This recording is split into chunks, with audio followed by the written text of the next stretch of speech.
Wack 100 gets exposed badly after Oschino speaks out.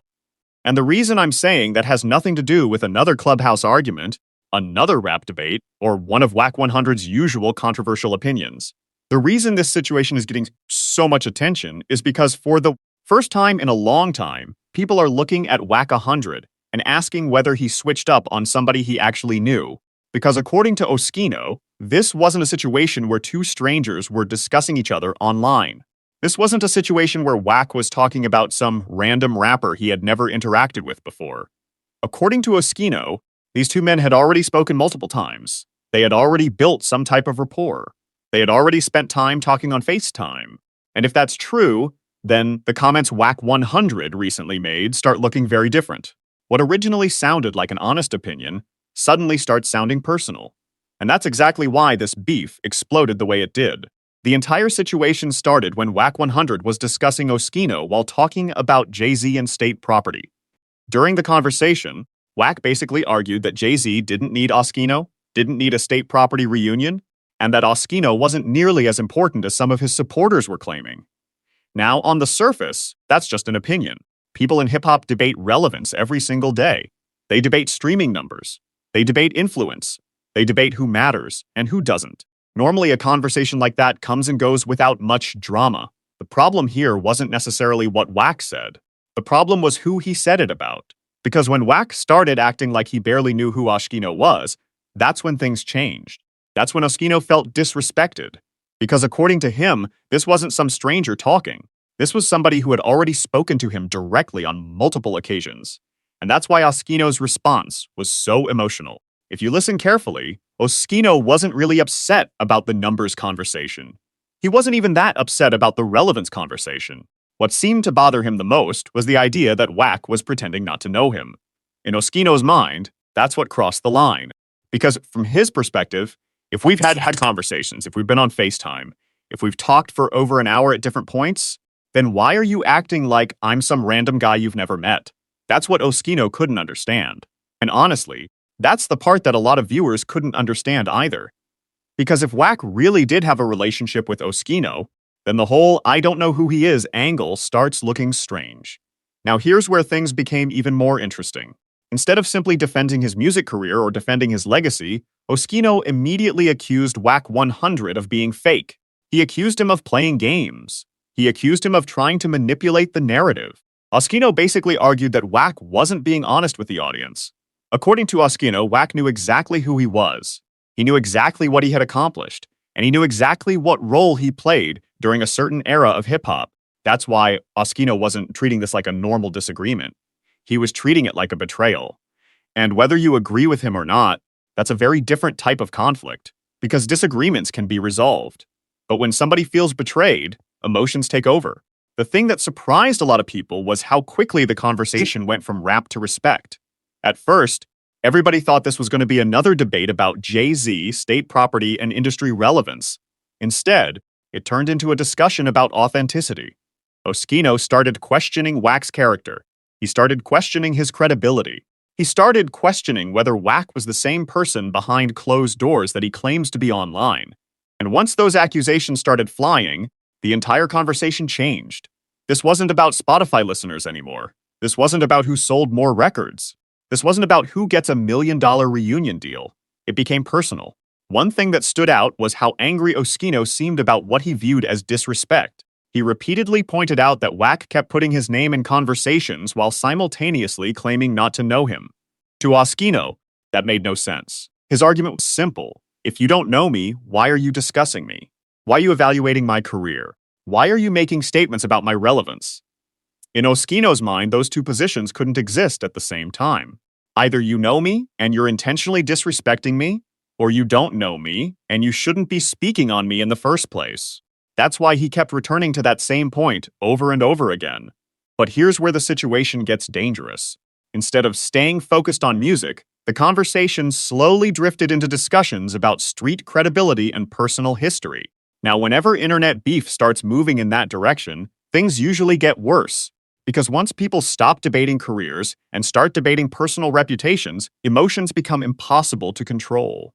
Oschino began talking about things he had experienced in his life. He talked about prison. He talked about his past. He talked about situations that had nothing to do with music. And while he never explicitly threatened Wack 100, the tone of the conversation became much more serious than it needed to be. That's what has a lot of people worried. The most interesting thing about this entire situation is that many viewers actually believe something happened behind the scenes before any of this became public. Because if you look at Wack's previous comments about Oschino, they don't always sound this hostile. There were moments where Wack appeared to acknowledge Oschino. There were moments where he didn't seem to have any issue with him at all. Then suddenly, during this latest conversation, Wack starts acting like Oschino is completely irrelevant. That's a major shift. And whenever somebody's attitude changes that dramatically, people naturally start looking for an explanation. Did Oschino say something about Wack? Did Wack hear a clip he didn't like? Did somebody in the middle create problems between them? Nobody really knows. But a lot of people suspect there's more to this story than we're being told. That's why this beef has become so fascinating to watch. It's not just two people arguing. It's two people arguing while the audience tries to figure out what happened behind the scenes. Because on the surface, the entire situation seems unnecessary. Wack could have simply said he disagreed with Oschino's importance in hip-hop history. Oschino could have simply defended his legacy. Instead, both sides ended up making it personal. And once that happened, the conflict became much bigger than either person probably expected. Now, the question everybody is asking is simple. Did Wack 100 underestimate Oschino? Because if you look at public reaction, a lot of people actually sided with Oschino.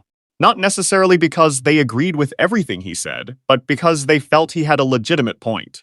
If two people have spoken before, then pretending not to know somebody can come across as disrespectful. And that's exactly why so many viewers believe Wack 100 accidentally created a bigger problem than he intended. What was supposed to be a casual discussion about relevance turned into a full-blown internet war. And right now, many people believe Wack is losing control of the narrative. And honestly, that's the part that should worry Wack 100 the most. Not the insults, not the back and forth, not even the criticism. The thing that should worry him is the fact that people are starting to question his consistency. Because one thing Wack has always prided himself on is being real. Whether people love him or hate him, Wack 100 has built his reputation around being somebody who says exactly what he thinks. That's why he's managed to stay relevant for so many years.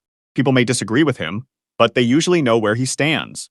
The problem with this situation is that Oschino has convinced a lot of people that Wack isn't being completely honest. Oschino's entire argument is based around one simple idea.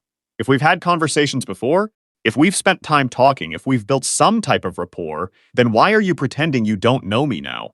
And for many viewers, that's a hard question to ignore. What's making things even worse for Wack is that Oschino isn't some random internet troll. He's not some unknown content creator looking for clout. Oschino has been around for a long time. Whether people believe he's relevant in today's music industry or not, nobody can erase his history. Nobody can erase the relationships he's built. Nobody can erase the fact that he's been connected to some of the biggest names in hip-hop. So when somebody like Oschino starts accusing Wack 100 of being fake, people pay attention. And that's exactly what happened here. Instead of dismissing Oschino's comments, a lot of viewers actually stopped and listened. They started asking questions. They started comparing old interviews. They started comparing old clips. And once people start doing their own research, controlling the narrative becomes almost impossible. Another thing working against Wack is his reputation for always being involved in some kind of conflict. Now, to be fair, that's part of why he's successful. Wack has never been afraid of confrontation. He's never been afraid to challenge people. He's never been afraid to say things that other people won't say. But eventually, that reputation starts creating problems. Because once somebody is constantly involved in controversy, people begin assuming they're the common denominator. That's not always fair, but it's how public perception works.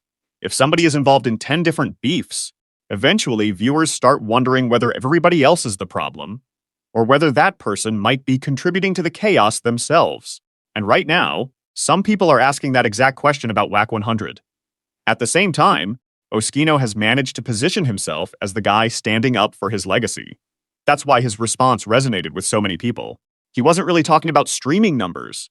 He wasn't talking about Spotify. He wasn't talking about whether Jay-Z needs state property. He was talking about respect. He was talking about recognition. He was talking about somebody acting like his entire career never happened. That's a very emotional argument. And emotional arguments often connect with audiences better than logical ones. The average viewer doesn't care about monthly listeners. They don't care about analytics. They care about whether somebody feels disrespected. And that's exactly the angle Oschino's leaned into. What's interesting is that this situation could have ended much differently. Imagine if Wack had simply said, "Yeah, I know Oschino, but I disagree with him." That's a completely different conversation. Imagine if Oschino had responded by defending his accomplishments instead of taking things personally. That's a completely different conversation, too. But that's not what happened. Instead, both sides doubled down. Wack stood on his comments. Oschino stood on his response. And now we're watching a public perception battle unfold in real time. The crazy part is that neither side appears interested in backing down. And when two strong personalities refuse to back down, these situations usually continue getting worse before they get better. What also stood out was how quickly Oschino started bringing up credibility. He repeatedly referenced his own experiences, his own history, and his own reputation. In his mind, Wack was trying to talk down on somebody who had actually lived through things. Whether viewers agree with that argument or not, it clearly struck a nerve. And once credibility becomes the focus of a beef, things get complicated, because credibility is subjective. Everybody has a different definition of what makes somebody real. Everybody has a different definition of what earns respect. That's why these conversations rarely end with a clear winner. Instead, they turn into endless debates where both sides believe they're right. The public reaction has probably been the most surprising part of this entire situation. Normally, when Wack 100 gets into an argument, he controls the conversation. He's usually the loudest voice in the room. He's usually the one driving the headlines. This time feels different. A lot of people actually think Oschino landed some effective shots. Not because he proved Wack wrong about everything, but because he forced people to question Wack's motives.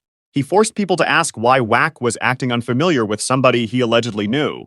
He forced people to ask whether there was more happening behind the scenes. And whenever you forced the audience to start asking questions, you've already gained an advantage. Now that doesn't mean Oschino automatically won. Far from it. Wack 100 has survived countless controversies. He's gone back and forth with bigger names. He's dealt with stronger criticism. He's been counted out before. So writing him off would be a mistake. But at the same time, dismissing Oschino would also be a mistake. Because if there's one thing this situation has proven, it's that Oschino isn't afraid to speak his mind. He's not afraid to challenge somebody with a bigger platform. And he's definitely not afraid to defend his reputation when he feels disrespected. At the end of the day, that's why so many people are saying Wack 100 got exposed badly after Oschino spoke out. Not because some shocking secret was revealed. Not because somebody leaked hidden information. But because Oschino managed to expose something that viewers rarely get to see. He exposed a contradiction. He exposed a gap between what was being said publicly and what he claims happened privately. And whether people believe him or not, that contradiction has become the center of the entire conversation. Right now, this isn't really about Jay-Z anymore. It isn't about state property. It isn't about music numbers. It isn't about reunion tours. It's about credibility. It's about respect. It's about whether people believe Wack 100 was being genuine when he spoke on Oschino. And until that question gets answered, this beef probably isn't going anywhere. In fact, it may only be getting started. Because one thing is clear, neither side appears ready to let this go. And when pride, reputation, and public perception are all on the line at the same time, internet beefs have a way of lasting much longer than anybody expects. So now the question becomes simple. Did Wack 100 make a mistake by dismissing Oschino? Or did Oschino overreact to comments that were never meant to be personal? That's the debate taking over social media right now. But regardless of where people stand, one thing is undeniable. Oschino's response changed the conversation. And for the first time in this entire situation, a lot of viewers feel like Wack 100 is the one being forced to play defense.